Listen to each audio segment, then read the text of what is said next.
Prindër të 3 fëmijëve kush ishin Flutra dhe Bashkim Basha, viktimat e pafajshme të atentatit në Shkodër.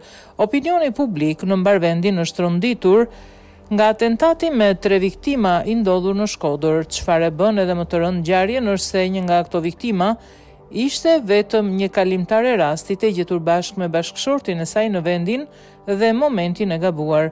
Flutura dhe Bashkim Basha, prindër të 3 fëmijëve, po ktheheshin në shtëpinë e tyre kur motori i tyre u godit nga një automjet tip Mercedes-Benz me targa kroate pasi makina u qëllua me breshëri nga një Land Rover në lëvizje. Në makinën e viktimave shofer ishte Hamza Lici dhe pasagjer Arlind Bushati. Lici ka humbur kontrollin e makinës duke marrë para dhe motori në të cilin ndodhej çifti Basha.